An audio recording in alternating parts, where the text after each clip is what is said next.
buenas tardes a todos. En nombre de Penguin Random House, grupo editorial y su sello Debate, les agradecemos acompañarnos en la presentación del nuevo libro Adiós a las FARC y ahora qué, de la senadora Claudia López. Luego del histórico proceso de paz, Colombia tendrá que preguntarse, ¿y ahora qué? ¿Cómo mantendremos la paz? Claudia López hace un análisis de los programas presidenciales que se han ido construyendo a favor de la paz a lo largo del país y de los años y da sus conclusiones sobre cuáles funcionan y cómo implementarlos. Claudia López es senadora de la Alianza Verde, se ha destacado como columnista y analista en la revista Semana, La Silla Vacía, El Tiempo y Hora 20 de Caracol Radio. Sus investigaciones destaparon el escándalo de la parapolítica y contribuyeron a que la justicia condenara a decenas de congresistas y mandatarios locales. Sus principales hallazgos sobre los métodos de interferencia política de guerrillas, paramilitares y mafias fueron publicados en los libros Parapolítica, La ruta de la expansión paramilitar y los acuerdos políticos. Y Refundaron la patria de cómo mafiosos y políticos reconfiguraron el Estado colombiano, publicado por Debate en el año 2012. Para esta conversación la acompañan Antonio Navarro Wolf, ingeniero y actualmente se desempeña como senador de la República; Sergio Fajardo, político y matemático colombiano, gobernador del departamento de Antioquia hasta el 31 de diciembre de 2015 por el Partido Verde. Los invitamos a comentar esta presentación con el hashtag Adiós a las FARC y a seguirnos en nuestras redes sociales. En Facebook Me Gusta Leer Colombia y en Twitter e Instagram Me Gusta Leer Co. Bienvenidos.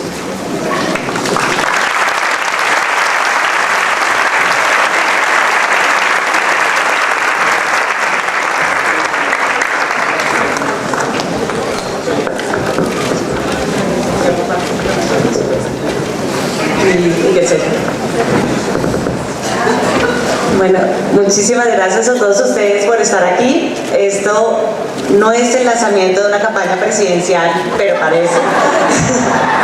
Es realmente el lanzamiento de un libro.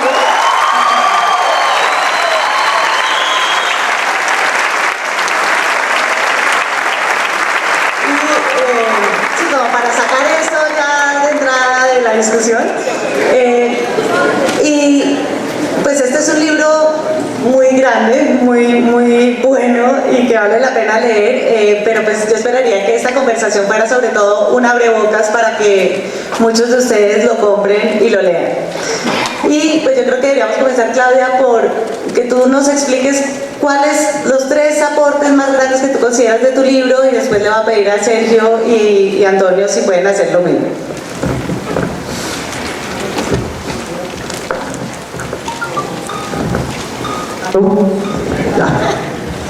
Juanita, mil gracias. Sergio, un placer. Antonio, mil gracias por acompañarnos. A todos y todas, mil gracias por venir, por acompañarnos esta tarde para comentar y conversar y abrir un debate. La verdad que es mi expectativa con este libro. Yo sé que es un libro difícil de leer, no es de esos libros facilitos, pero es un libro, Juanita, que representa, digamos, una ilusión en la vida.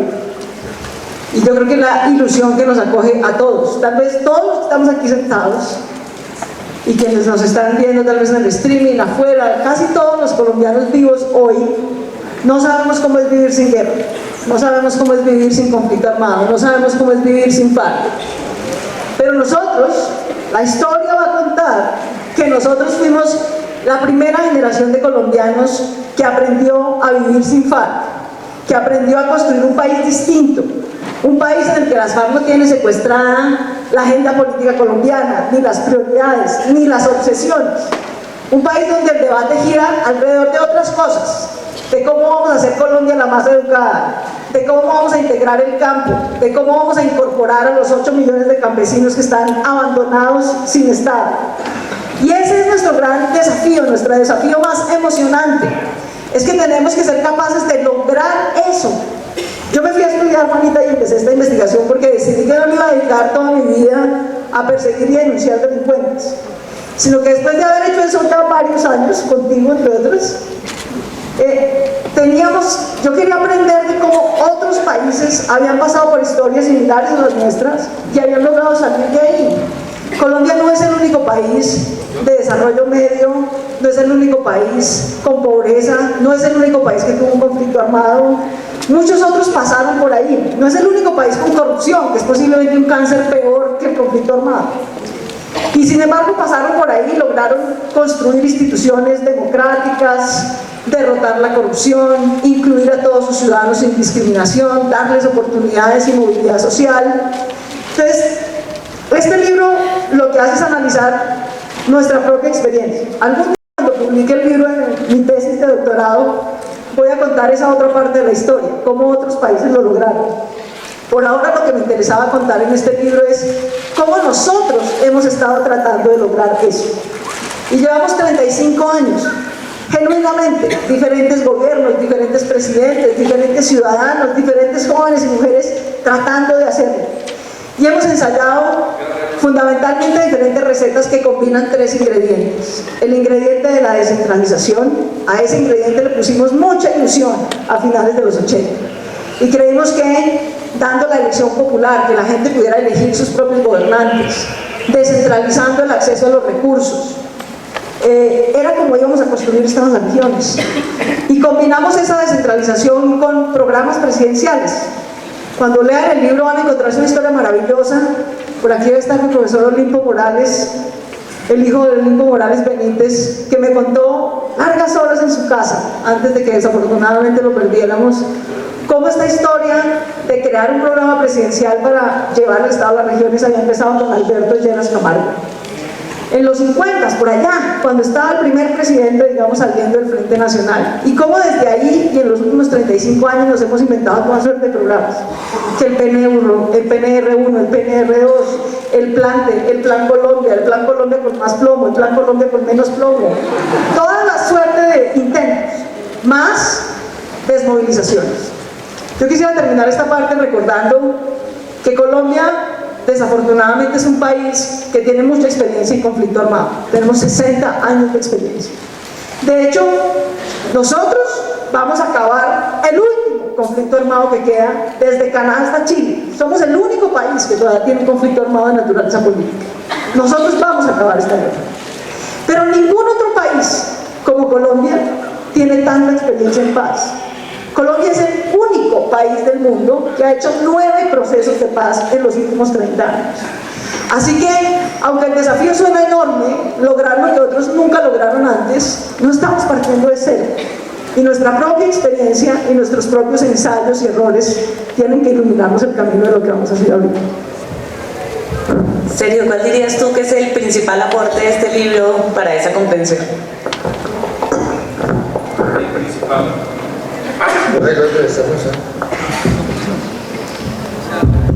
Ya está.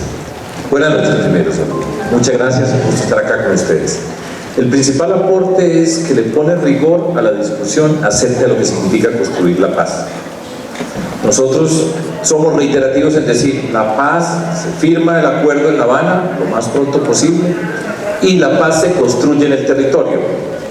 Pero lo que nosotros hemos visto, y lo señala muy bien Claudia, es esta no es la primera vez que vamos a construir el territorio. El territorio tiene décadas de intervenciones del Estado en diferentes formas. Cuando digo Estado, es fundamentalmente el gobierno nacional, y tenemos una serie de procesos de paz, entre los cuales Antonio es un símbolo emblemático de lo que puede ser la paz, y nosotros no podemos ignorar todo ese camino recorrido y todo lo que ha pasado. Entonces lo que presenta Claudia es mirar eso con juicio académico, con el rigor del estudio, para que cuando entremos en la discusión tengamos un material que nos permite tomar decisiones o entrar a una discusión de una naturaleza muy distinta. Y la principal conclusión que ella saca después de todo este tiempo es cómo y de qué manera estos programas tocaron techo, es una expresión que utiliza en el libro, tocaron techo y ya no da más. Mira con cuidado qué ocurrió en los diferentes lugares donde se llegó en principio con la paz, y señala cómo la incapacidad o la relación del gobierno central con los gobiernos locales y regionales, ahí está la clave de lo que está ocurriendo y que ocurre en nuestro país. Cómo llega un peso desde el gobierno central a una vereda de un municipio, de un departamento de Colombia, y de qué manera ese proceso se da, y quién toma las decisiones, y cómo llegan los recursos, y qué pasa cuando llegan los recursos, y ahí está una falla monumental de lo que nosotros tenemos, y tenemos que aplicarla, y esa es la política. Entonces, esa es la forma como yo veo la contribución de Claudia. Dijo Juanita que si esto era el lanzamiento de la lectura presidencial. Y yo digo, lo que pasa es que fue en el 2016, si hubiera sido en el 2017, de pronto sí. Pero por ahora es el lanzamiento de un libro que dice en letras grandes, adiós a las FARC, y en letras chiquitas, ¿y ahora qué? Eso vende más. Adiós a las FARC vende muchísimo, todos tenemos adiós a las FARC. Pero realmente el libro debería tener en letras chiquitas, adiós a las FARC, y en letras grandes, ¿y ahora qué? Porque lo que tenemos que estar pensando es ahora qué, porque la hora ya llegó. A la colombiana estamos dejando todo para última hora. El gobierno está dando mucha importancia a la negociación que permita decirle adiós a las FARC y mucho menos importancia a la hora qué. Y nos va a coger en la hora qué sin estar suficientemente preparados con toda la experiencia que tenemos. Yo he estado dedicado, creo que con Claudio también, ahora qué. ¿Qué es lo que hay que hacer el día 1? ¿Qué es lo que hay que hacer en los primeros 6 meses? ¿Qué es lo que hay que hacer el primer año? ¿Cómo es el tema del postconflicto, del posacuerdo? ¿Cómo hacemos para que de cada zona de donde salgan las FARC y dejen un vacío, ese vacío lo ocupe el Estado y no lo ocupe otro grupo armado? Que es lo que ha pasado en los últimos 25 años. De cada zona de donde sale un grupo armado, por la razón que sea, porque firme acuerdo de paz, porque lo empuja el ejército, porque se desmoviliza, otro grupo armado ha ocupado el espacio del que salió. Y eso es lo que tenemos que evitar. Por eso, ahora que la revisión de lo que hemos hecho ya ha funcionado, y sobre todo lo que hemos hecho en estos años y no ha funcionado, es esencial para que el diseño de la hora que se haga bien y logremos esa presencia integral del Estado en el territorio que evite que cambiemos un grupo armado por otro simplemente con la firma de este acuerdo de paz. De manera que, Claudia, si es para venderlo grande, adiós a las FARC. Si es para el tonterío grande, ahora qué, porque de eso se trata. Claudia, una de las tesis de tu libro es que es necesario construir una visión conjunta sobre qué significa construir la paz. Tú tienes una tesis bastante clara de qué significa construir la paz. Me gustaría que la dijeras y que Sergio y Antonio la discutieran, porque me parece que no es solo llevar el Estado a las regiones, que es lo que comúnmente piensa la mayoría de la gente que consiste o que va a consistir el posconflicto. Sí. Yo quisiera empezar por una cosa que no cuenta en el libro, que aprendí estudiando muchas horas en Chicago, y que es una de las razones por las que creo que tenemos que construir una visión alternativa y distinta. Prácticamente todos los países de América Latina, Juanita, Sergio, Antonio, saben esta historia. A inicios del siglo XX, hace ya casi 100 años, prácticamente todos los países de América Latina tuvieron un recambio de élites. Las élites agrarias, las élites terratenientes del siglo XIX fueron desplazadas por élites industriales, por otro tipo de élites, e irrumpieron nuevos movimientos sociales que no existían en el siglo XIX, fundamentalmente la incorporación, digamos, de los movimientos laborales, sindicales que surgieron, digamos, con la era de la industrialización, pero hubo un gran cambio político. Y uno puede evaluar, digamos, si para bien o para mal. Incluso a finales del siglo pasado volvió a haber, digamos, un cambio importante en ciertos países. A uno le puede gustar o no, pero hubo un segundo cambio de élites. A Venezuela llegó Chávez, a Bolivia llegó por primera vez un indígena, con Evo Morales, el Partido de los Trabajadores de Izquierda en Brasil por primera vez después de muchos años llegó al poder. Es decir, que muchos países de América Latina no han tenido uno, sino dos cambios de élites. Y a nosotros, en cambio, hoy, 60 años después, todavía nos gobierna un Santos y un Vargas. Y pretende volver a gobernarnos en el 2018.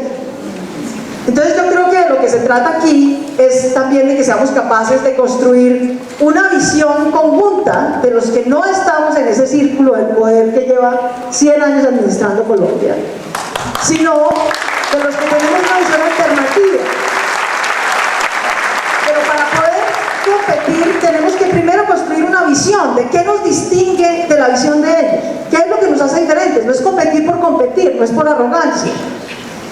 ¿Qué aspiraciones tenemos? ¿Cómo entendemos, por ejemplo, la economía política de este país? ¿Cómo entendemos que el Estado no se lleva? Llevan 100 años tratando de llevar el Estado a las regiones.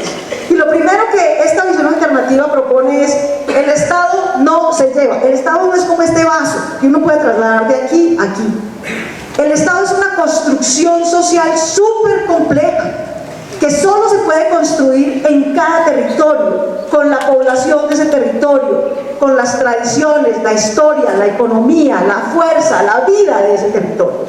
El Estado, en últimas, es que los ciudadanos aceptemos ser ciudadanos, aceptemos ser regulados como iguales ante la ley por un aparato que se llama Estado, al que le concedemos, por ejemplo, el monopolio de la fuerza, el monopolio de la justicia, al que le concedemos el monopolio de la tributación. Para que un ciudadano acepte eso, tiene que saber qué va a recibir a cambio. Porque si lo que va a recibir a cambio es exclusión, si lo que va a recibir a cambio es desigualdad, si lo que va a recibir a cambio es inequidad, si lo que va a recibir a cambio es corrupción, pues hay muy poca gente que se presta para someterse a esa regulación del Estado. Y por eso construir Estado en las regiones es construir un pacto político con los ciudadanos y decirles: este Estado va a dejar de ser fundamentalmente delegatario, clientelista y represivo, y va a pasar a ser un Estado que se guía por el derecho, que trata a los ciudadanos como iguales, que les brinda oportunidades y bienes públicos para que su vida dependa de su talento. Tal vez lo que a mí más me atormenta de la Colombia de hoy, Juanita, es que el 70% de la vida de millones de colombianos no depende de su mérito, depende de dónde nacieron. Entonces, si Claudia López nace en Bogotá, es una Claudia López, pero si esa misma Claudia López igualita nace en Chocó, de entrada tiene menos oportunidades, solo por habernos ido allá. Si Claudia López es, como tuve la fortuna de ser, hija de una mujer maravillosa, la primera mujer educada a nivel universitario de su familia y sus ingresos son mejores, entonces yo tengo mejor chance de haber llegado a la universidad. Yo creía que era porque era inteligentísima. No, era por el nivel educativo de mi mamá. Realmente por eso fue que pude llegar a la universidad. En cambio, la Claudia López, que nació de una mujer afro, que por diferentes circunstancias en la vida no pudo terminar primaria, de entrada por eso tiene 70% menos chance de llegar a donde nosotros hemos llegado. Y si nosotros queremos ser un país viable, tenemos que quitar esas barreras. La vida de los colombianos en los próximos 20 años tiene que depender de su talento, de sus oportunidades, de su disciplina, y no de la casualidad, de dónde nacieron y de quién fueron sus hijos. Yo creo que tenemos que hacer un pacto como generación. Mucha gente me ha preguntado ahorita a propósito del comentario que hace Antonio. Bueno, ¿se va a hacer la paz con las FARC? Digamos, se desarman, se desmovilizan. ¿Es realmente la paz? No. Lo primero que tenemos que entender es que la paz realmente, ellos van a acabar la guerra, pero los que vamos a construir paz somos nosotros.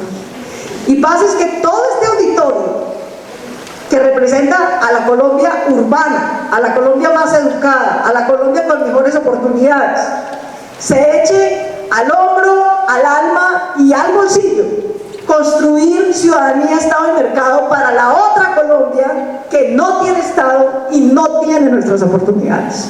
Es ese pacto generacional, es ese pacto entre colombianos de la Colombia urbana y la Colombia rural. Eso es lo que va a construir paz. Si nosotros simplemente decimos: ah, bueno, listo, chao las FARC, ya no hay FARC, ojalá el año entrante no haya ELN, y seguimos nuestra vida, y venimos a esta feria, y vemos youtubers, y nos olvidamos de esos 15 millones de colombianos, no va a haber paz.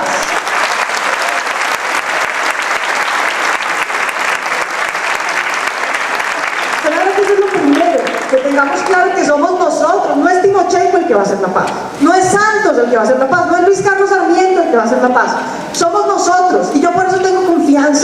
en la paz, porque depende de nosotros, dependiera de otros tal vez no. Y eso va a implicar cambiar la manera como nos relacionamos con esos colombianos, cambiar la manera como se accede al poder. En este país se accede al poder comprando votos y se gobierna comprando a los políticos que compran los votos.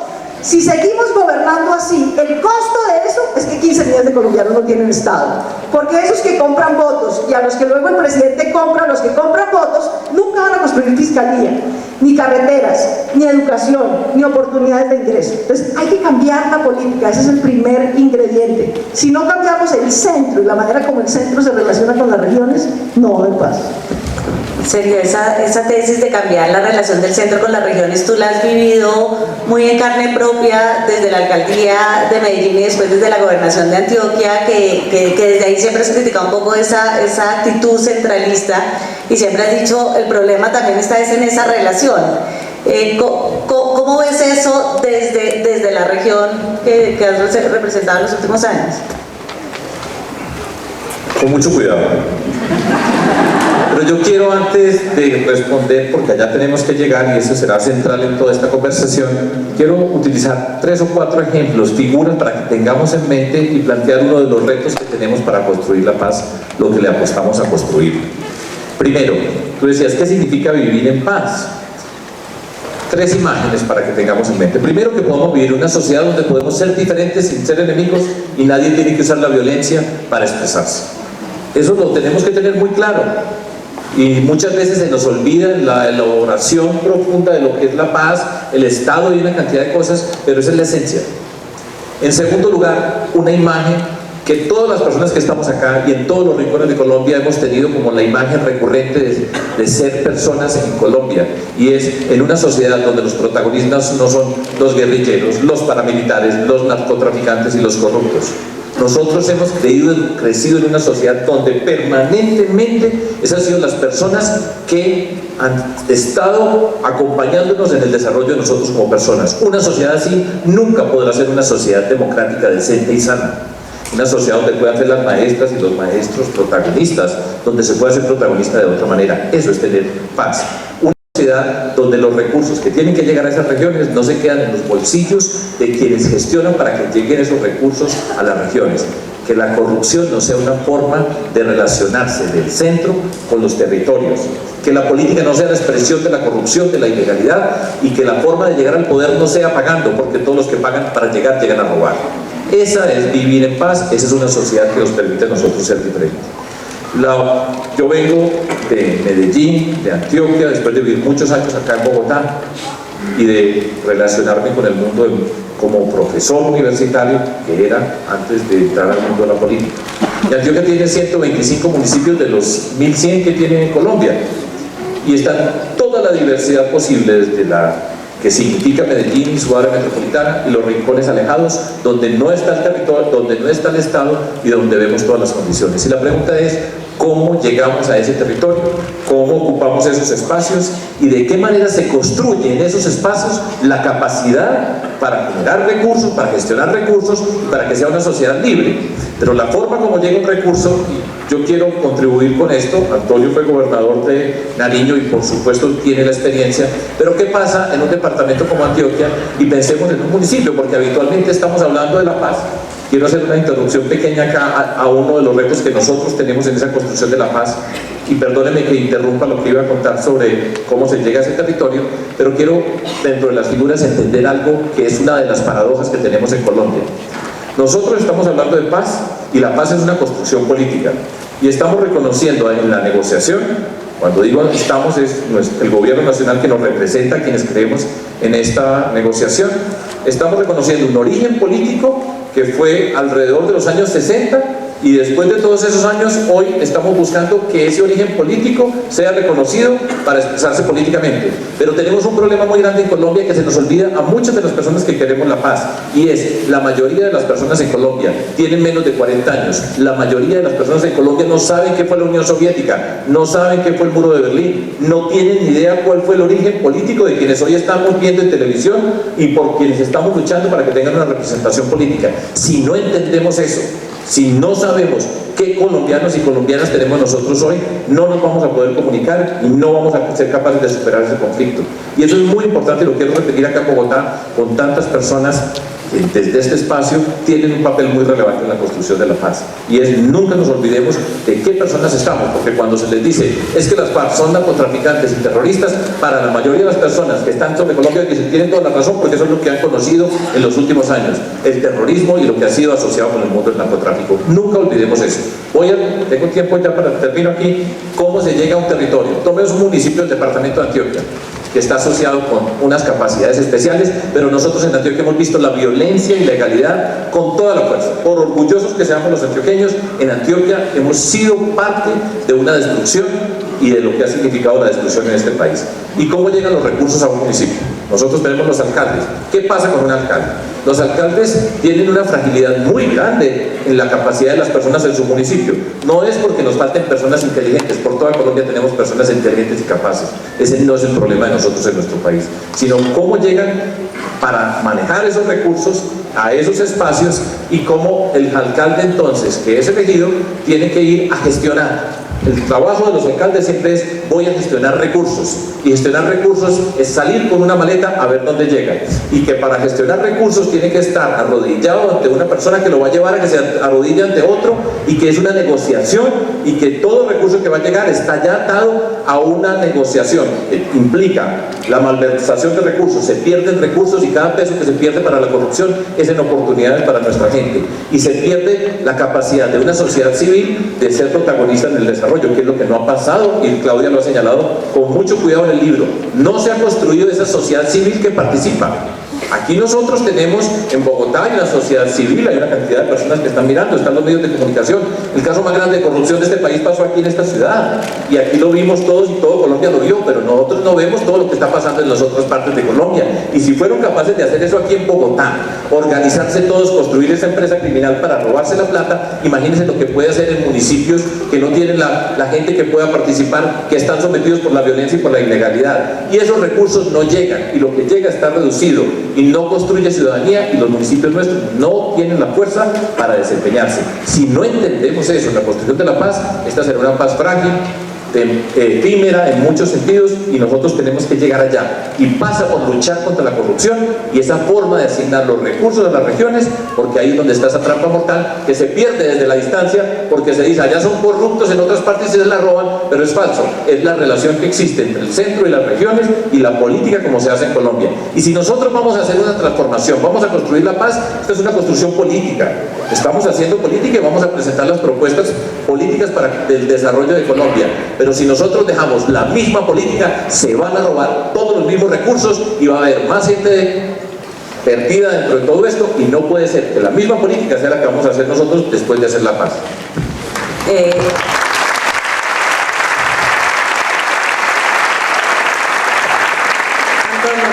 Esta idea de que construir Estado es construir una ciudadanía diferente, tú la pusiste en práctica en la gobernación de Nariño, con toda la idea de los presupuestos participativos, con toda la idea de la autogestión.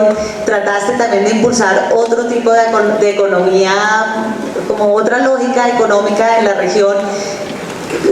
¿Lo ves como un modelo viable que se pueda replicar en todo el país? O sea, ¿crees que ese es el camino? Bueno, yo te hablo de Nariño, quiero decir que en Nariño está la gente más inteligente de Colombia.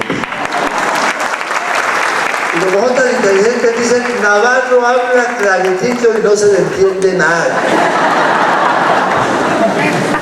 Bueno, pero antes de meternos un poco en el secreto... Eso es un chiste pastuso. Pues son los mejores chistes, son los que damos los pastosos, hombre. Y lo otro es envidia de los paisanos. Pero a Navarro no se le puede olvidar que pregúntenle a él que el Navarro que él tiene, ¿de dónde viene? No, ese no, el gol. Bueno, entremos en materia, el escarceo. Bueno, vean, a veces a mí me da miedo de una cosa. Dicen, si hay corrupción, no hay paz. Si hay clientelismo, no hay paz. Si hay un Estado que no funciona, no hay paz. Y creo que tenemos que hacer una precisión entre paz y conflicto. Probablemente construir paz, cierto, pero no podemos justificar el conflicto porque haya corrupción. No podemos justificar el conflicto porque haya mal gobierno. No podemos justificar el conflicto porque haya desigualdad.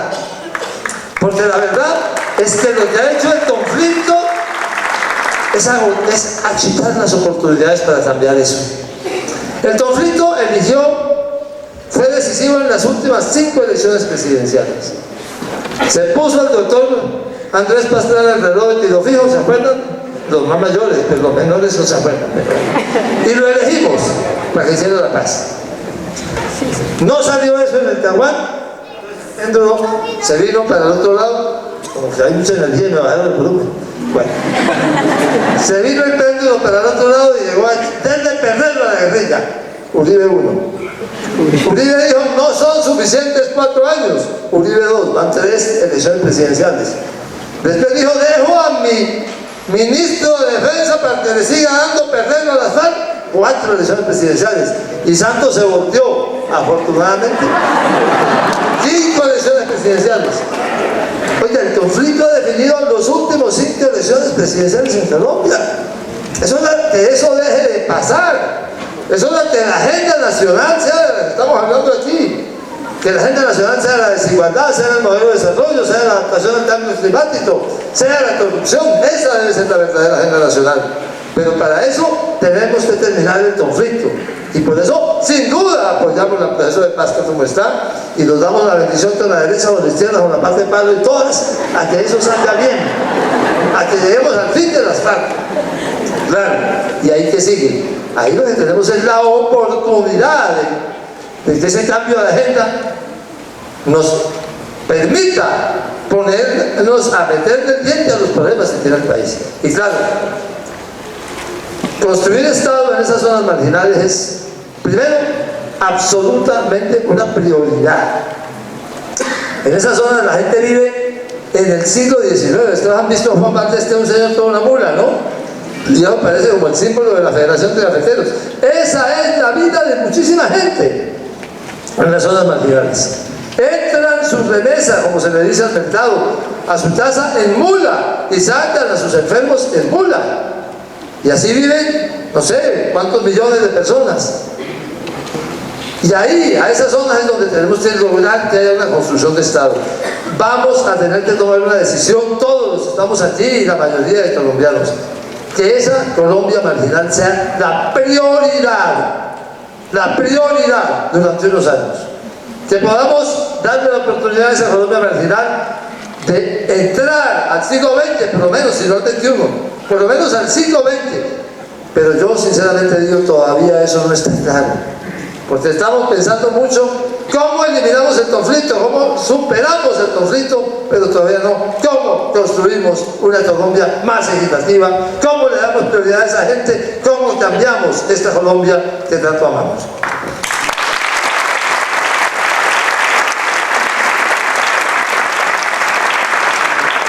Claudia, quizás una de tus ideas más fuertes en el libro es esta idea de que los colombianos padecemos de una esquizofrenia.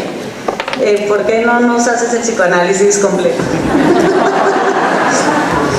Pues yo no sé si todos los colombianos, pero sí muchos de los que nos han gobernado. Y en la introducción del libro yo arranco diciendo, bueno, aparte de parar la guerra, tenemos que parar la esquizofrenia. Y la esquizofrenia consiste en que expulsamos a gente de la política. Entonces decimos, no, en este país no puede haber comunistas, punto. Y este país lleva tratando de volver ilegales a los comunistas. El comunismo es una filosofía, es una ideología, uno puede compartirla o no compartirla, pero pues hay que derrotarla en las urnas, no en las balas. Entonces, no, decimos que aquí hay ideas comunistas e ideas socialistas, no se puede tener. A esa gente se le desplaza, se le mata, se le corre, se le ahuyenta, se le estigmatiza, se le suelta. Excluimos una gente. ¿Y a dónde se fueron? Pues a las paras, a muchos otros sitios. Excluimos al campesinado, entonces decidimos que no, que aquí no puede haber campesinos pues que hagan economía campesina de pequeña escala. Aquí lo que toca es que eso no sirve, ¿no? Esas cosas no sirven, eso toca quitarle la tierra a esa gente y que la tenga gente productiva, como los ganaderos, ¿no? Que tienen 25 millones de hectáreas. Hoy, mientras hablamos aquí, una vaca en Colombia tiene promedio promedio 3 veces más tierra que un campesino. Una vaca en Colombia tiene promedio 1,5 hectáreas, sobre todo en las sabanas del Caribe. Y tenemos, según la misión rural que acabo de salir, a cerca de 1 millón de campesinos, que son campesinos pero no tienen tierra. Entonces expulsamos una vez que decimos que no, que ese modo de producción campesino, de pequeña escala, de economía agraria, rural, no, ese modo no, eso no, expulsamos. Y después, la guerrilla recluta a los hijos de esos campesinos, los paramilitares se alían, digamos, con buena parte de los terratenientes, y nos gastamos miles de millones de pesos y de esfuerzos en tratar de incorporar de alguna manera a esos campesinos y en tratar de incorporar a la gente que no dejamos competir en política. Entonces tenemos que parar esa esquizofrenia, porque francamente esto de andar expulsando gente del sistema político, de la competencia política, de la economía, luego bregamos a ver si los exterminamos. No. Y este país tiene que entender, y yo creo que eso está en las primeras 10 páginas del libro, no pudieron exterminar al campesinado, no pudieron, señores élites y gobernantes de Colombia, no pudieron. Ustedes no van a exterminar ni al campesinado, ni a los comunistas, ni a los socialistas, ni a la gente que piensa de otra manera. No pudieron, se han gastado miles de millones de dólares nuestros, de los gringos, de los no sé dónde, de más acá, de más el impuesto de seguridad del patrimonio, de glifosato. Aceptemos que no pudimos. Y aceptemos que esa esquizofrenia de expulsar primero para después gastarnos un curvo de plata y de esfuerzo en negociaciones en La Habana, en 18 procesos de paz, etcétera, no tiene sentido. Hay que parar esa esquizofrenia. Tenemos que aceptar que hay una gente que piensa muy distinto a nosotros, que cree en una economía absolutamente distinta a la que nosotros creemos y que vamos a tener que competir con ellos en las urnas, punto. Y este país, el otro día esto del Congreso, yo veía a todos, ¿no?, así con ojos de plato.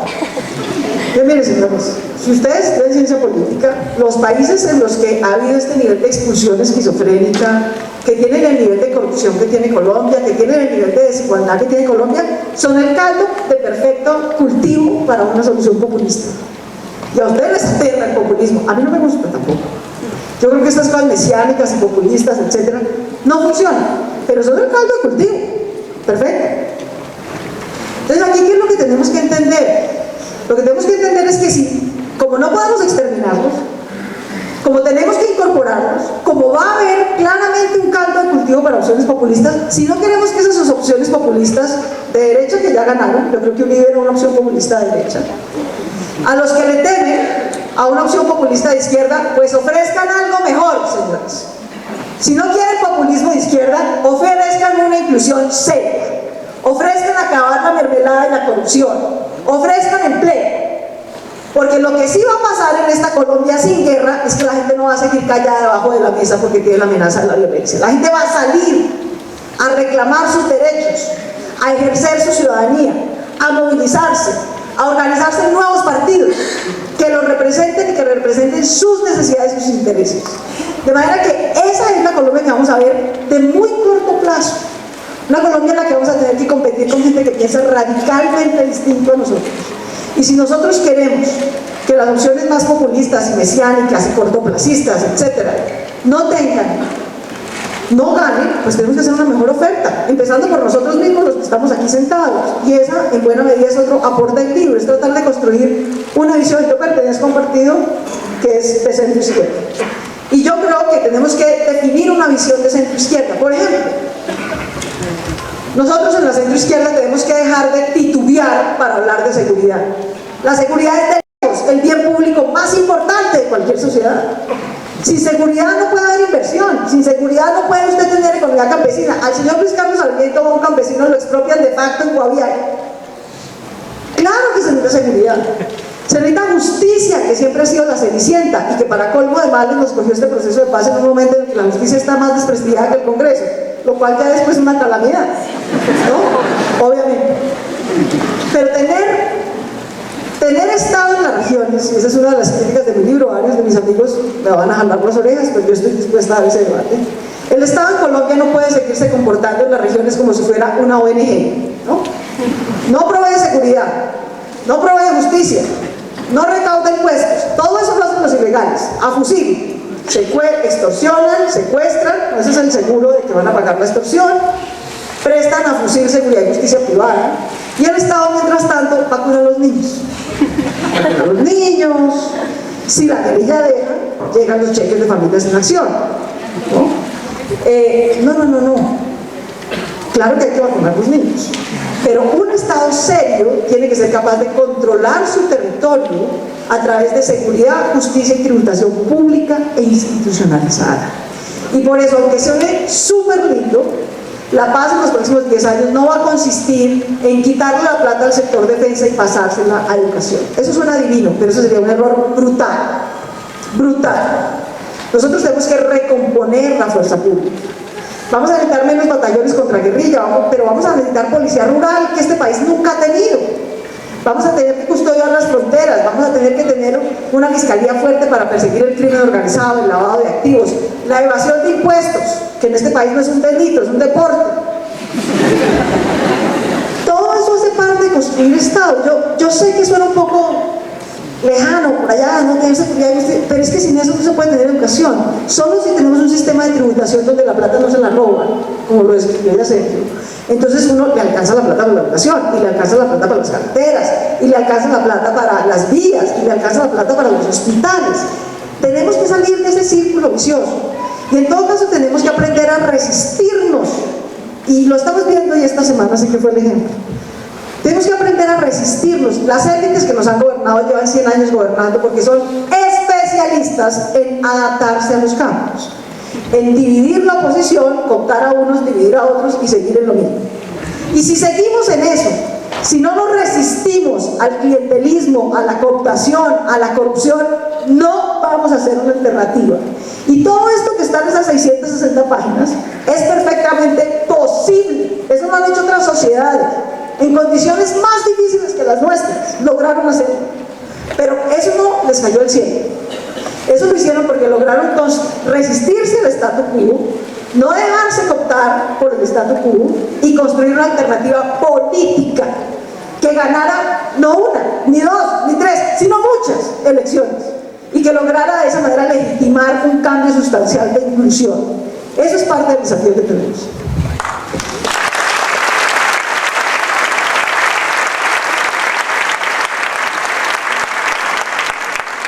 Antonio, tú compartes esa idea de Claudia de que las élites colombianas son especialistas en reprimir a unos, dividir y cooptar a los otros y en asegurarse de que todo cambie para que todo siga igual. ¿Crees en eso? Porque me parece que la experiencia de Nariño y la misma experiencia de que ustedes tres pues no serían élites hace unos años, pero ya lo son y no son parte de los Vargas y los Santos, como dice Claudia. ¿No es eso una señal de que las élites sí están cambiando? ¿O qué pasó, por ejemplo, en Nariño, que llevan varias elecciones ganando una alternativa y casi que lograron que Miriam Paredes ahora se le sumara a ustedes, y no al revés? Sí, pues yo he dicho, somos los más inteligentes de Colombia, hombre. 5 gobernaciones consecutivas. Desde cuando la dejaron desbaratada la gobernación y empezó a reconstruirla Palmerio Cuellar hasta el actual gobernador, Camilo Romero, 5. Pasando en la mitad por Navarro, que también puso su grano de arena allá. Pero no me puedo resistir al tema del populismo, porque creo que ese es un tema de fondo de este periodo, el riesgo del populismo. El populismo primero fue en América Latina y ahora está en Estados Unidos. Tenemos al 100 más populistas de Donald Trump. Más populistas de Donald Trump no han inventado. ¿Y qué es lo que está pasando en Estados Unidos y está pasando en América Latina y está pasando en Colombia? Que hay un agotamiento de la población por la mala calidad de la política, por el dinero en la política, por el manejo político de las cosas, por la calidad de los partidos. Trump, ¿qué es lo que dice? Yo financio mi campaña con mi plata, y dice un montón de barbaridades adicionales. Y entonces al final creo que por tratar de conseguir el mal menor van a elegir a Hillary. pero no porque despierten entusiasmo. O sea, los americanos están viviendo en carne propia el problema de la mala calidad de la política. Y aquí hay quienes nos meten el miedo de que, como el clientelismo hasta ahora ha sido muy eficaz para derrotar el populismo, sigamos con el clientelismo, porque si no nos va a venir el castrochavismo. Un invento rarísimo. Castrochavismo. Castro no ha ido a elecciones jamás en la vida y se va a morir sin ir a elecciones. Y Chávez ha ido a todas. Hasta que se murió, bueno, y los herederos ahí están yendo a elecciones. Pero bueno, nos dicen, vea, cuidado. Cuidado. Si les damos elegibilidad a las FARC, se nos van a ganar las elecciones porque va a venir el populismo. O sea, se nos va a meter aquí el castrochavismo. Y por lo tanto no le demos elegibilidad a las FARC. ¿Qué significa eso? No negociemos la paz. Porque sin elegibilidad, sin la oportunidad de ser candidatos los jefes de las FARC, no, nadie firma un acuerdo de paz. En ninguna parte del mundo una paz negociada se ha hecho sin que los que dejen las armas se desarmen verificablemente, puedan hacer política. En todas partes pueden hacer política. Y entonces nos dicen, no elegibilidad, no lo dicen así, pero en el fondo está eso, porque si no va a ganar el castrochavismo. Al castrochavismo yo no le tengo ni 5 de miedo, porque el castrochavismo aquí en Colombia sería marginal, si quieren eso decirlo. Pero que hay que modificar el régimen político, que hay que mejorar la calidad de la política, que hay que convertir a estos políticos tradicionales, que Claudia hizo una frase que es, oye, qué buena. Unos compran los votos y otros compran a los que compran los votos. Ese es el régimen político colombiano. ¿Ah? Si ese es el camino que siguen las élites colombianas, las vamos a derrotar, pero no es nuestro chavismo, las vamos a derrotar la mayoría de los colombianos que ya no aguantamos más eso. Eso no te va a pasar.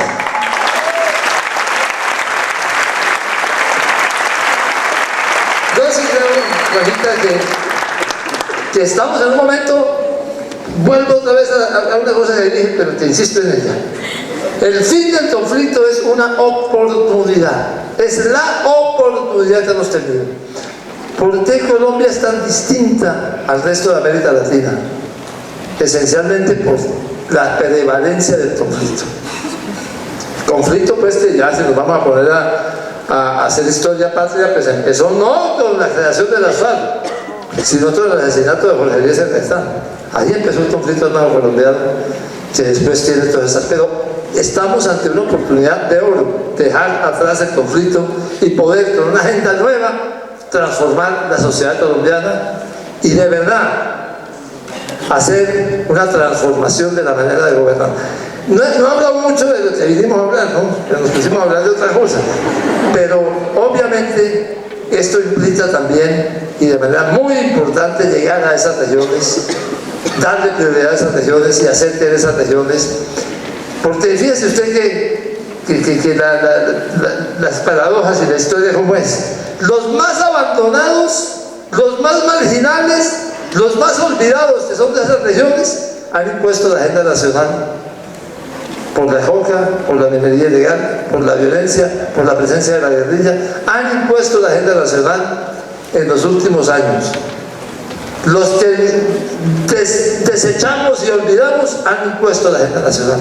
O sea, no hay manera de resolver el tema si no resolvemos esto del conjunto y obviamente si no priorizamos esa población marginal. Sergio, tu experiencia desde la región sobre fortalecer una alternativa política desde la ciudadanía, ¿cómo lo ves?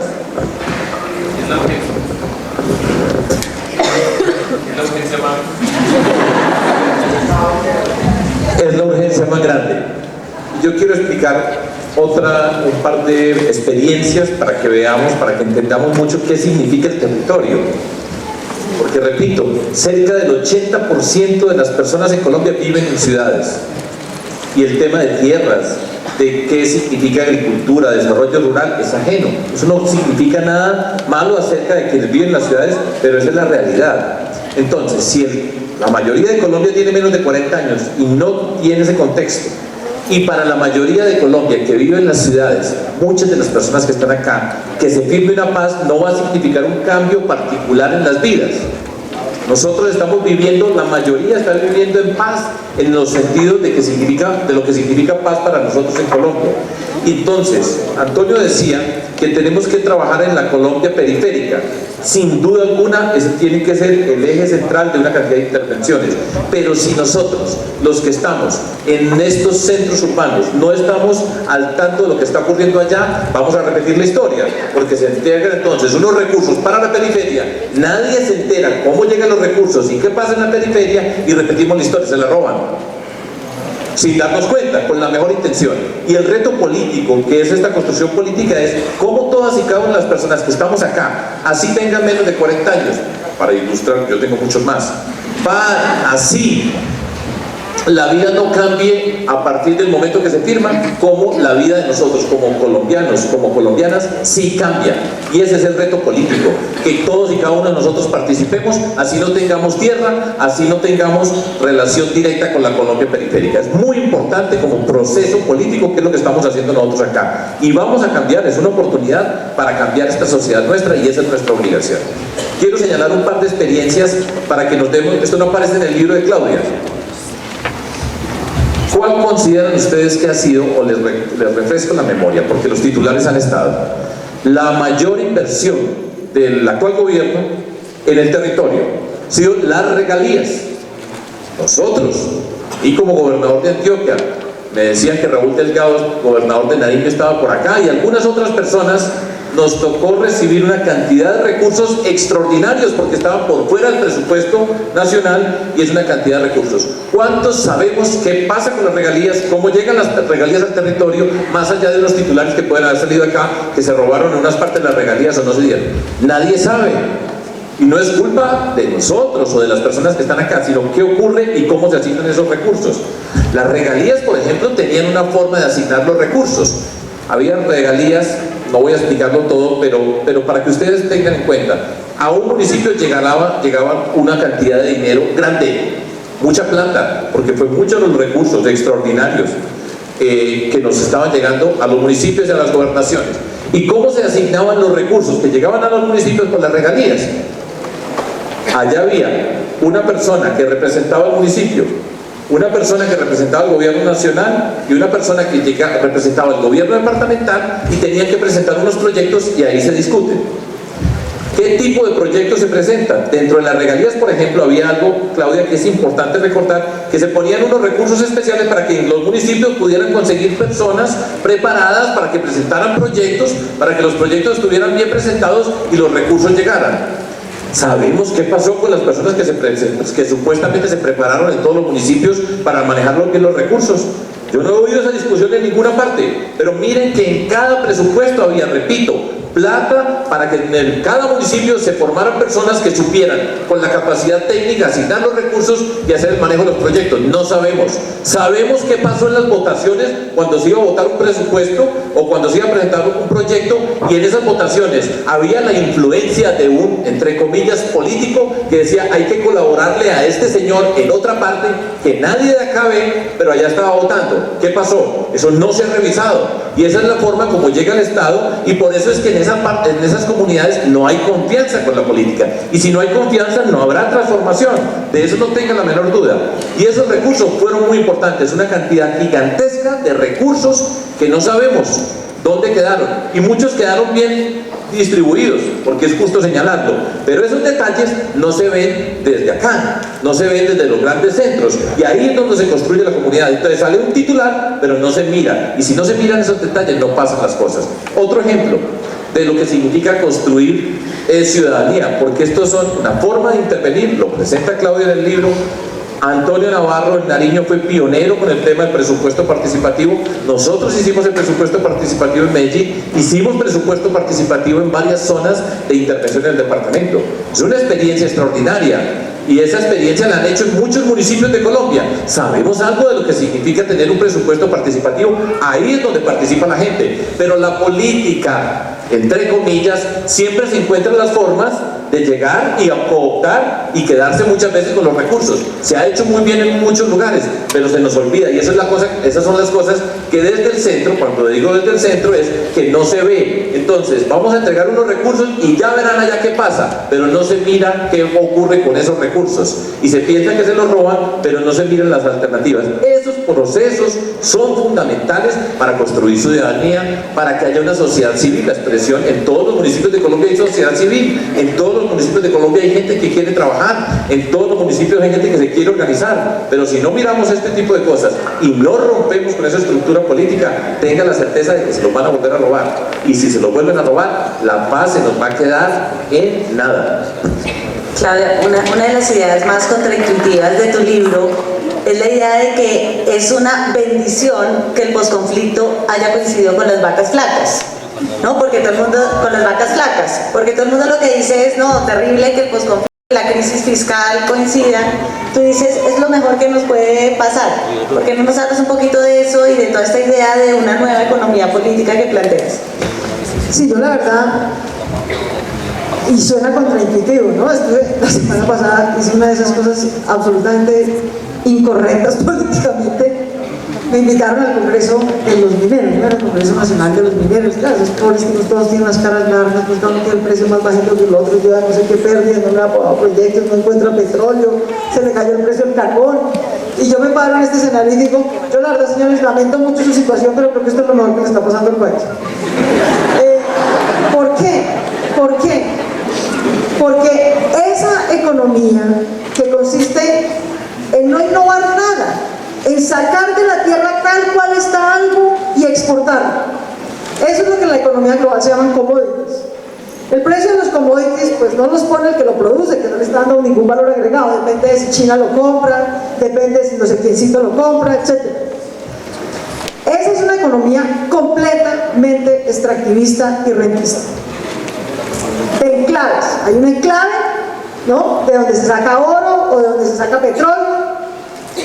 Alrededor de los enclaves siempre hay pobreza. No conozco una economía de enclave en el mundo, una, en Asia, en Indonesia, en América Latina, una que haya producido desarrollo sostenible y diversificado y humano. No existe. Alrededor de una gran riqueza siempre hay pobreza, y eso es lo que vemos en Colombia. Entonces yo sí celebro que nos haya tocado un posconflicto de vacas flacas de esa economía rentista, de esa economía extractivista, porque eso nos forza, ¿no? Hace 10 años, con muchos de los amigos que yo veo aquí, decíamos, no, ¿cuál locomotora minera? Por favor, se necesita una política industrial, se necesita una política comercial diversificada, se necesitan unos incentivos para la innovación, para los pequeños empresarios. Y los señores técnicos, no como el señor Cárdenas, el hermano miraban y decían, esta gente de izquierda con esas ideas. Ahora necesitamos una política industrial, necesitamos una política de innovación, y hay que tener una economía diversificada. ¿Por qué? Porque no pueden vivir de la renta. Mientras puedan vivir de la renta, van a vivir de la renta. Y no van a tener ni la plata, ni la disposición, ni la innovación para tener una economía moderna. Y no hay manera, Juanita, eso es casi que una ley, así como los matemáticos tienen axiomas que se prueban. Usted no construye un régimen político democrático moderno en una economía rentista premoderna. Esas dos cosas van de la mano. Usted o tiene una economía diversificada de mercado con derechos de propiedad a la que se le puede recaudar impuestos moderados, y entonces eso construye un régimen político democrático, ¿sí? O tiene una economía rentista, extractivista, donde hay concentración de la riqueza y un régimen político muy imperfecto. Eso es lo que pasa en Colombia. Por eso celebro que estemos en las vacas flacas de esa economía. Fíjense que la industria está subiendo, ¿no? Otros sectores, digamos, de innovación están subiendo. Entonces, cambiar la economía política es primero eso, entender y aprovechar esa oportunidad. La segunda oportunidad más grande, a que se están desmovilizando las FARC, ¿no?, y van a erradicar la coca. La tercera oportunidad más grande es que no tenemos esa economía rentista en su punto culmen, sino que nos toca diversificar la economía. Lo siguiente que tenemos que aprender, y esta es una batalla con todos los amigos verdes a lo largo y ancho del país, tenemos que entender que esto no es ambientalismo radical ni nada por el estilo. Esto es entender, yo creo, en la economía de mercado. Y la economía de mercado uno se desarrolla por las ventajas comparativas que uno tiene. Colombia es el puesto 25 en petróleo. Colombia no está entre los 10 primeros productores de oro del mundo. En cambio, Colombia está entre los 5 primeros productores de agua del mundo. Colombia es el primer país del mundo con páramos.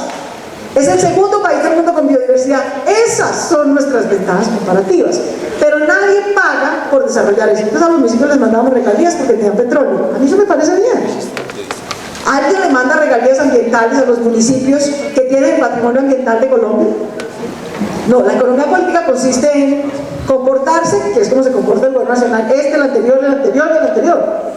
Comportarse en las regiones como se comportaría un colonizador inglés en Malasia. Yo vengo por mi riqueza, y si eso le genera los impactos ambientales y sociales, de malas. Esa es básicamente la política ambiental y minera del gobierno nacional. Y eso hay que cambiarlo. Nosotros tenemos que tener un inventario de los ecosistemas estratégicos de Colombia, que no son solo los páramos. A regañadientes al gobierno le ha tocado excluir los páramos porque se lo ganamos en la Corte Constitucional. Si no, no los hubieran excluido. Pero los páramos no son el único ecosistema estratégico de Colombia. Nosotros tenemos que tener un registro único de áreas y ecosistemas estratégicos, entre otras cosas para poder tener, Juanita, algo que esos mineros sí que necesitan, y es seguridad jurídica. Los líos en los que están los mineros ahorita, que les dijo el señor Uribe, háganme, ¿dónde busco, presidente, dónde busco oro? ¿Dónde puedo explorar? Donde quiera. Bueno, pero ¿dónde? Donde quiera. Básicamente titulamos todo el país en menos de 5 años. Y dijimos, vayan y exploren. A la loca. En todos los páramos, en la Sierra Nevada, en los cauces de los ríos, etc. Obviamente, señores, invierten una plata en la exploración, pues tienen una expectativa de que van a poder explotar. Cuando vienen a explotar, les dijimos, no, ¿sabe qué? No, es que se nos olvidó decirle que era páramo. No, eso era páramo. Allá no he podido. Bueno, pero ¿por qué no me dijo antes de que me gastara la plata de la exploración?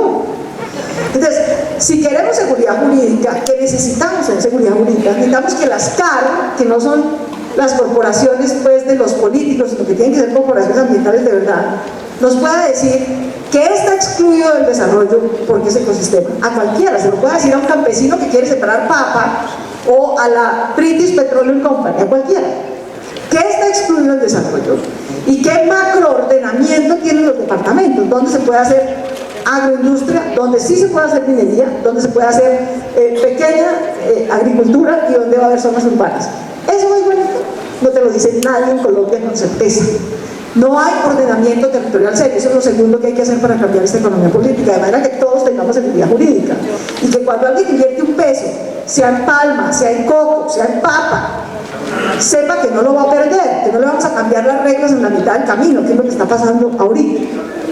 Y por último, tenemos que entender, obviamente yo no aspiro a que vengan unos industriales de las confecciones que vayan a montar una fábrica en Guaviare, ¿cierto? Eso sería ridículo. La economía del Guaviare va a consistir en que les paguemos regalías ambientales por el patrimonio que tienen para que dejen de ver eso como un pasivo, pues un monte que se tumba porque no sirve para nada, ¿cierto? Y alrededor de que haya recursos, así como hay OCAT, ¿cierto? Hay OCAT organizados donde usted va como municipio y gobernación y postula proyectos para las regalías mineras. Va a tener que haber un OCAT donde usted postula como municipio y departamento proyectos para invertir en su patrimonio ambiental, en cambio climático, en proteger las cuencas de agua, en ecoturismo, en biotecnología. Eso es un negociazo en el planeta, pero aquí no lo estamos haciendo. Esa es la economía, creo yo, que va a cambiar, junto con la de la educación y el desarrollo tecnológico en los centros más urbanos, la industrial, la comercial, digamos, de los centros urbanos. Esas dos economías se tienen que encontrar y tienen que converger, y eso es parte de lo que proponemos en este libro para que la paz sea sostenible en los territorios. Bueno, para los que están muy emocionados con Claudia, ella también propone cobrarles impuestos a 10 millones de colombianos cuando solo pagaron 3 millones, solo para que lo tengan en mente.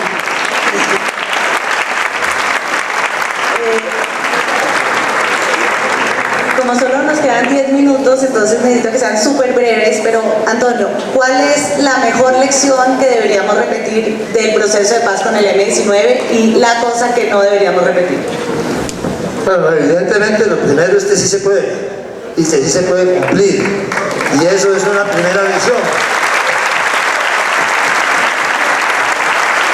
Le he dicho muchas veces a las FARC, preocúpense más por la opinión pública que por llenar un libro como de 150 páginas de acuerdos, porque de eso les van a cumplir un pedazo nomás. Gobierno que cumpla todo no se ha inventado, pero de lo que les van a cumplir depende de la fuerza que ustedes tengan para hacer cumplir, y la fuerza se las va a dar la opinión pública. El M-19 pasó 18 meses recuperando opinión pública, y las FARC apenas ahorita empieza a dar cuenta. Pasó 3 años demostrando fuerza para mejorar la posición negociadora y perdiendo opinión pública. Y el ELN es peor. Empieza el proceso de paz defendiendo y ejerciendo el secuestro. ¡Qué bárbaro! Entonces yo diría, se puede, la opinión pública es importantísima. La participación en política es indispensable como mecanismo, y creo que a nosotros nos trae siempre un fresquito. Cuando firmamos la paz, las FARC nos dijo eso de Medellín, es una parranda de traidores. Hoy están haciendo lo mismo que nosotros. Al Sergio, de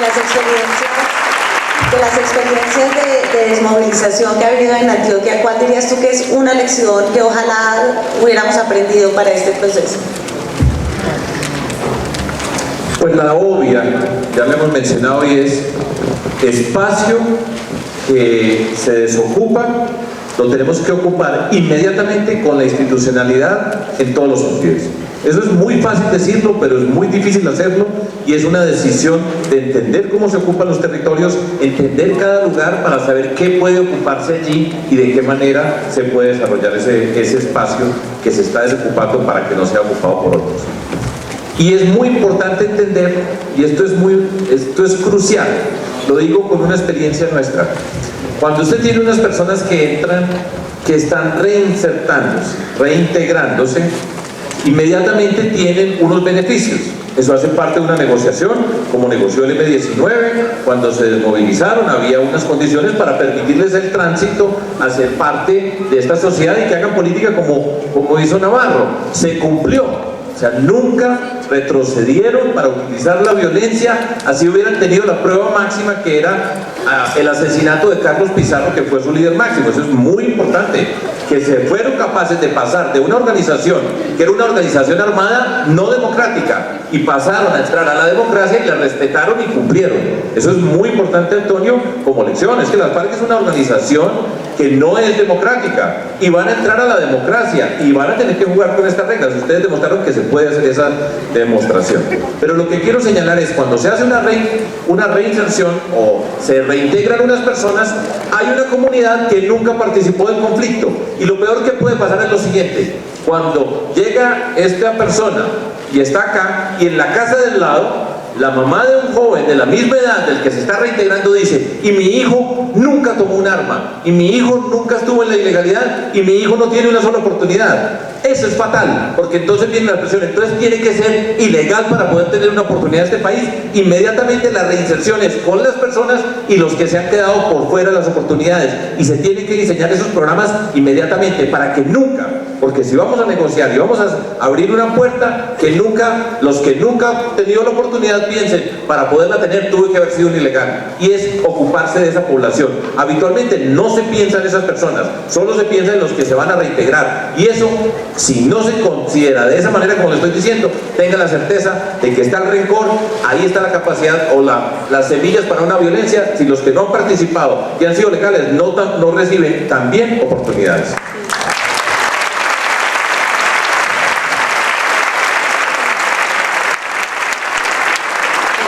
La última pregunta para todos y la penúltima para ti sería: ¿cómo te imaginas el día después de la firma de la paz y 10 años después de la firma de la paz de este país? Al otro día y 10 años después.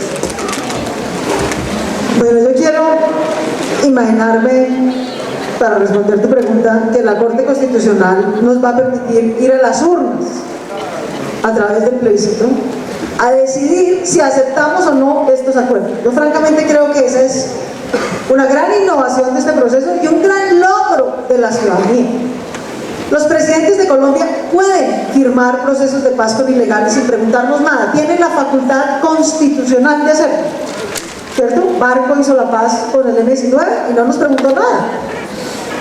Gaviria hizo la paz con el PRT, con una parte del EPL, con otras 3 guerrillas chiquitas, nadie nos preguntó nada. Uribe hizo la paz con los paramilitares, nadie nos preguntó nada. Esta es la primera vez que nos van a decir, bueno, señoras y señores, decidan en las urnas si les parece que estos acuerdos de La Habana son aceptables para acabar la guerra con las FARC, para que ellos nos entreguen la coca y las armas y nosotros les respetemos la vida y los dejemos hacer política. Ese es el almendrón del proceso de paz. Lo demás es adorno, necesario, pero adorno, que vamos a hacer más inversión, que la reforma política, como dice Antonio. Los señores de la FARC tendrían que saber que la mitad de lo que está ahí escrito no se lo van a cumplir. Y por eso, al día siguiente de ese referéndum, lo que yo me imagino es salir, y de hecho eso es lo que espero que nos lleve al sí. Lo que espero es que nos lleve al sí, ya que ese referéndum gane en las urnas. Es que nosotros podamos entender que los garantes de que los acuerdos de paz se cumplan, de que la violencia no vuelva, no se recicle, de que decidamos vivir de una manera distinta, con confianza, sin violencia, depende de nosotros. Los garantes no son los señores de las FARC. Si le incumplen a las FARC, una muy buena parte de este país va a aplaudir, va a decir, bravo que no les cumplieron a esos criminales, bien hecho, berraco el que no les cumpla. Los garantes de ese proceso de paz somos nosotros, y nosotros tenemos que lograr no solo que les cumplan a las FARC, porque eso depende de que no haya FACRIM, entre otras cosas, sino sobre todo de que le cumplan a los colombianos. Y yo quiero poner en contexto la cifra que me imagino yo en los próximos 10 años. Con Antonio llevamos meses trabajando sobre qué tiene que hacer el gobierno. Y empezó el gobierno, lleva un año el gobierno, se va a firmar la paz y el gobierno no tiene un plan de posconflicto. No lo tiene. Consulta, vuelve y mira a ver si le busca un peso, si le busca 2. Hay una gente maravillosa trabajando, hace papel 1, papel 2, papel 18 y no se toman decisiones. Los traslados presupuestales que tendrían que haberse hecho para este año. Les dijo Antonio a la Comisión Tercera, por favor, ¿cuál es el presupuesto de la paz este año? ¿A qué municipios va a ir? No fue posible. Y como eso no fue posible, entonces de la raba del sombrero, ¿qué hizo Antonio? Decir, bueno, por lo menos metamos un articulito que propuso Antonio, que le permita al gobierno hacer traslados presupuestales cuando de verdad sepa qué va a hacer y en dónde y cuánto cuesta. Nosotros, por el otro lado, en la comisión primera, fue el presidente, no fue el gobierno hace un año, dijo, bueno, señores Congreso, vengo aquí a pedirles unas facultades para hacer la paz. Muy bien, el presidente, aquí apoyamos el proceso de paz. ¿Qué necesita? Cuéntame qué necesita. Yo digo, no, solo dos cosas necesito. Necesito unas facultades especiales para que yo pueda emitir decretos con fuerza de ley. Las mismas que han tenido los presidentes que han firmado la paz antes, igualitas. Listo. ¿Y qué más necesita? Y lo otro que necesito es un procedimiento legislativo especial, para que si se necesita hacer reformas constitucionales, leyes estatutarias, reformas tributarias, etcétera, esas que no son leyes ordinarias, se puedan sacar en 6 meses, pues no en un año. ¿No necesita nada más? No necesita plata. ¿No que me cuenta que la paz necesita algo más que leyes y que normas? Nos dijo, pues sí, no, puede ser, sí. Efectivamente puede ser. Entonces redactamos un artículo. Dijimos, en los próximos 20 años, no solamente es que en el presupuesto del 17 van a tener que hacer unos cambios para poder incorporar la paz, sino que logramos incorporar una norma que comprometa a los próximos gobiernos en los próximos 20 años. Se llama Plan de Inversiones para la Paz. Y es que en esos municipios donde hubo conflicto armado, donde hay economías ilegales, donde está la Colombia rural abandonada, donde hay mayor inequidad y brechas institucionales, allá cada presidente va a tener que meter en su plan de desarrollo y en su plan plurianual de inversiones desde el día 1 un porcentaje adicional, no es lo que ya invertimos, no es más del mismo SGP, ni más de las mismas regalías. No, un porcentaje adicional. Eso quiere decir que si la economía crece X, de ese X tiene que coger un Y y mandarlo solo a esos hijos. Y eso hay que hacerlo por diseño institucional. Y yo quiero insistir en eso. Yo me imagino que nosotros vamos a ser garantes año a año, los próximos 10 años, y más aún les quiero decir, la tarea nos va a durar 15, así que prepárense. Año a año vamos a tener que estar en el Congreso, en las calles, en la presidencia, haciendo cumplir ese plan de inversiones para la paz en las regiones y verificando que el Bajo Cauca sí tenga una tecnocracia de jóvenes que están allá y recaudan impuestos y no una Bacrín que recauda extorsión, y verificando que efectivamente los jueces por cada 50.000 habitantes que hemos calculado aquí con Mauricio, te lo veo, con tanta gente que ha entendido cómo se puede construir un sistema de justicia rural, allá están. Y que los comisarios de familia sí llegaron a defender a las mujeres y los niños de que no los sigan abusando.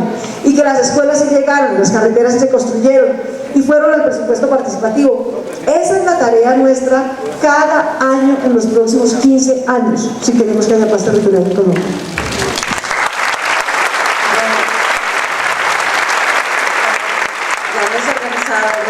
Ya los organizadores están súper estresados que tenemos que terminar, entonces como esto no es el lanzamiento de una campaña presidencial ni de 3, sino la presentación de un libro, pues el libro lo están metiendo afuera, ojalá que lo compren, que lo lean y que comience este debate sobre el posconflicto. Muchas gracias, Sergio, muchas gracias. Muchas gracias a todos, muchas gracias por venir, muchas gracias.